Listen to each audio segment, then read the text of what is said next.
وجود امام حسن مجتبی علیہ السلام اپنے دامن میں، اپنی روح میں، اپنی سیرت میں، اپنے کردار میں وجود حضرت محمد مصطفیٰ صلی اللہ علیہ وآلہ وسلم کا نور لے کر جب آج کے دن 3 ہجری میں اس دنیا میں تشریف لائے ہیں، تو اگر بچپن کے عالم میں دیکھیں تو جب اپنے گھر سے کہیں جایا کرتے تھے تو یہ عالم ہوتا تھا کہ لوگوں کی آمد و رفت رک جایا کرتی تھی۔ امام حسن اپنے گھر سے باہر ان کا ایک فرش لگایا جاتا تھا، اس پہ امام حسن علیہ السلام وہاں پہ تشریف فرما ہوتے تھے اور لوگ ان کے حسن کو دیکھ کے، ان کے روب و جلال کو دیکھ کر رک جاتے تھے، پھر امام حسن اندر چلے جاتے تھے تاکہ آمد و رفت جاری رہ سکے۔ یہ تو ہے ان کے وہ چہرے کا نور، ان کے چہرے کی وجاہت، لیکن اس سے بڑھ کر جو علم امام حسن مجتبی علیہ السلام ہے، جس کے متعلق خود رسول اللہ صلی اللہ علیہ وسلم فرماتے ہیں کہ میرے اور علی کے بعد میرا یہ بیٹا حسن، میرا یہ نواسہ حسن ہادی بنے گا، یہ لوگوں کو ہدایت کی باتیں بتائے گا، یہ لوگوں کو میری سنت پہ چلائے گا، میری سیرت پہ چلائے گا، یہ حق کو آشکار کرائے گا، یہ لوگوں کو حق کی معرفت دلائے گا، اور یہ میرے بعد جب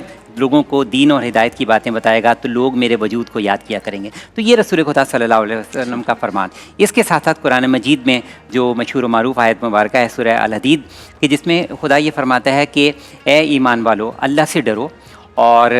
رسول پر ایمان رکھو، خدا تمہیں رحمت کے 2 حصے عطا کرے گا۔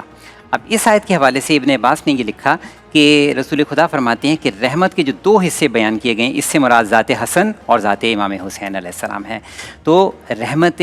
خدا کے حصے قرار دیا رسول خدا نے امام حسن کی ذات کو۔ امام حسن کی جہاں تک جود و سخا ہے، ان کی سیرت کے علم ہے، مطلب یہ انمٹ پہلو ہے امام حسن کی سیرت کے کہ جو اگر ہم بیان کرتے چلے جائیں۔ ایک شخص آتا ہے امام حسن کے پاس اور وہ تمام مال و اسباب اس کو دے دیتے ہیں، وہ شخص حیران رہ جاتا ہے، وہ کہتا ہے کہ ابھی تو میں نے تقاضا بھی نہیں کیا کہ مجھے کیا ضرورت ہے، مگر امام حسن نے فرمایا کہ سنو، ہم وہ ہیں کہ ہم اس سبزے کی مانند ہیں، اس سبزہ زار کی مانند ہیں کہ جہاں پہ وہ لوگ جو کہ امید اور یاس لے کر آتے ہیں وہ بھی یہاں سے سرفراز ہو کے جاتے ہیں۔ ہم اگر ہماری فضیلتوں کے سامنے، اگر ہم میری سخاوت کے سامنے اگر سمندر بھی آ جائے تو سمندر بھی حیران و پریشان ہو جائے کہ سمندر بھی اس قدر ہماری دامن کی فضیلتوں کا احاطہ نہیں کر سکتا ہے۔ پھر امام حسن مجتبی علیہ السلام کا یہ کہ ان کی طبیعت میں حلم، برداشت، قوت صبر سب سے بڑھ کر، یعنی شجاع شخصیت، صاحب کمال شخصیت، صاحب علم شخصیت، مگر اسی حد تک صاحب صبر شخصیت۔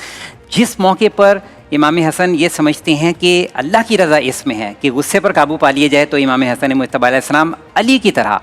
صبر کرتے ہوئے دکھائی دے رہے ہیں۔